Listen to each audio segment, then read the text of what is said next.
how you feeling? How's the shoulder? Feeling a lot better. Feeling a lot better.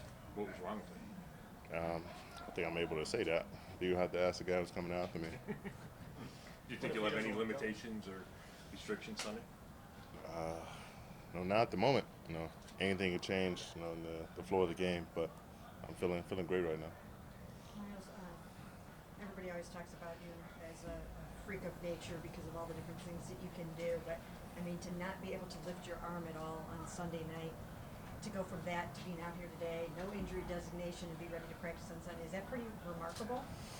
I mean, as my PT would say, got Wolverine blood, and thanks to the staff here and my health and wellness team, it's culminated in me getting back on the field sooner than maybe some would have expected, and being able to feel good going into this weekend. It's really thanks to them. Did you ever have any doubt that you'd be able to play Sunday? Well, if you ask me Monday, maybe. Yeah. But if I got another shoulder, I'm gonna use it. I'm go off the left side, then find a way. Don't find an excuse. Find a way. Can you say if, like maybe it like sort of popped back out, popped back in, or give any idea of like kind of what was going on there on Sunday? I can't say that. Well, you sort of went through this last year with that shoulder, from the car accident. Was, pain-wise, could you kind of gauge compared to that where, how much, where, sort of what you were dealing with even as you got on the plane Sunday? I mean, it was pretty similar to, probably right after the incident, but fortunately, we hopped on it quick. Immediately got resources around me, team around me, and we got to work on it. But it was, I mean, obviously, as you saw, it was painful as hell. Myles, Aaron Donald is one of those guys. When you're talking about modern D linemen, one of the best to ever do it. Yeah, I guess just what are your thoughts on him? Watching him, came into the league obviously about 4 years before you. What are your Aaron Donald thoughts? I mean, the man needs no more, adjectives or descriptors. You say he's one of the best to ever do it, in any position. So, I mean, he's a dominant force. Every time he steps on the field, you have to account for him with more than one man. Everyone has to have a plan to address this guy, and just the longevity in which he's doing it. He's been doing it since he came into the league, until now, and he's fun to watch. There was a time when people would just call him and say he was the best player in football, but he would never win the MVP or anything like that. Why do you think it's so hard for guys like him, defensive lineman, JJ? We don't score touchdowns. We're not directly correlated to points, unless you pick up a fumble and you score it, or you catch a pick. You get a strip sack and scoop it up, whatever it is. You're not in complete control of the game pretty much every play like a quarterback is, and it's always going to be held against us. And as much as we do our best to stop what the opposing offense is doing, what the opposing quarterback is doing, taking them out the game, they continue to get the votes. And I mean, if it's a quarterback's having a great year, it's understandable. But defensive players having a good year or a great year, he should be respected and treated with the same kind of praise. Myles, you guys have been, so we'll do a couple more. You guys have been really good on defense all year. Most of the down moments have been on the road. Is there anything to that, or is that just how it's happened? Man, I think it just correlates to us going against some great rushing teams and not being aggressive as we need to be against the run early, and them being able to keep their playbook a little bit too open. And I don't think it's a matter of focus. Just being able to have that aggression from the jump. And I don't know if we play into the crowd a little bit more, play into the momentum early on. But I think we need to lock in and be ready from the coin toss. What have you seen out of Flacco? Oh, he looked good. I mean, the guy still has a rocket for an arm, and just like the guy we're playing, he's not leaving the pocket if he doesn't have to. So he's delivering from there, and that's what all we need him to do. Myles, you mentioned that this felt sort of similar to how it felt after the accident. Is this still sort of related back to the accident? What's going on right now? I wouldn't say so. No, this is something different. With Joe starting at quarterback, does that increase the pressure or urgency on the defense to go out and play well? No. No. Standard is the standard, doesn't change. Who's in the backfield, whoever's in the backfield. So we're going to continue to do our thing. Like I said,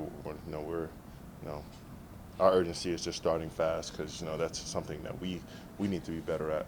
Other than that, we're going to keep on continuing to play our game. Myles, how nice is to have a walk back? Do you feel like you missed his communication last week, and it kind of gives you a boost having it back? Yeah, I mean, always where he's supposed to be. Great communicator, great leader on the field, and helps lather the troops, circle the wagons, and whenever he's out there, we're better. How about Stafford? I know you mentioned him briefly, but just how well is Matt playing and what makes him so good? I mean, one of the first guys to just throw from any arm angle, out the pocket. He's tough as they come. Guys' toughness can't be downplayed at all, and he can dime any part of the field. No matter what age he is, he's able to make big plays for his team, and he wants to stay in the pocket. But if he isn't, he gets chased out. He still make plays downfield. I saw you talking to Jerry West there on Wednesday. Just what was that conversation like for you to be able to talk to him? What was, if you can, what was some of the things he kind of shared with you? I mean, it was an honor to talk to a legend of any sport, but especially Jerry West, who's huge in this community, done so much for LA, not only through his play, but through himself as an executive, and making the right decisions, being great with people, and being a great person, talking about success, what winning looks like, what it takes, and how we can transition when it's all said and done, how to move on. But hopefully got a lot of days from that. So, Elijah, how much are you looking forward to catching passes from Joe Flacco again? Yeah, it's like a family reunion.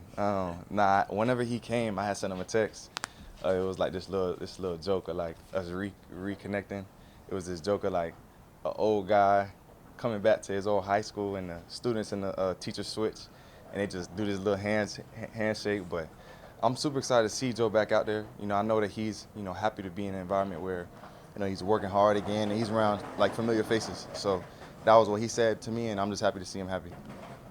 What's the communication been like with him as he's adjusted to this offense this week? So like you sharing things with him talking with you, that kind of thing. So Joe has experience in the league.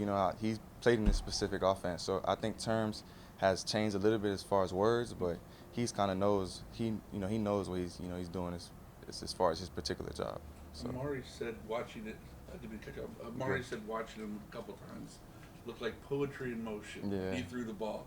For you, I mean, you've worked with him for a number of years. What is it like, watching him throw and and being on the receiving end of those passes? Joe has like a calmness type of aura to him, to where like if you're ever hyped, he's not going to give you that same energy back. He's going to get the job done, but he's going to show you that he can get it done in a controlled environment, and which you love, because football brings a lot of emotions. And Joe's the type of person, you ever watch him, if you call somebody emotion, he's just going to be like, he's going to do little mannerisms, to show that he has it under control, and that's his personality, so major respect to him. How necessary or valuable is that, given all the things you guys have gone through, right? He's your fourth starting quarterback, you've had a bunch of injuries, to have a guy, and he said yesterday, that can help kind of calm the water. I feel like that's exactly what we needed. I know we were shopping around for people, and that's a decision that the players don't really get to choose, but I know that everyone's happy that it is him. Elijah, your old team had to change QBs this one. Do you get used to it?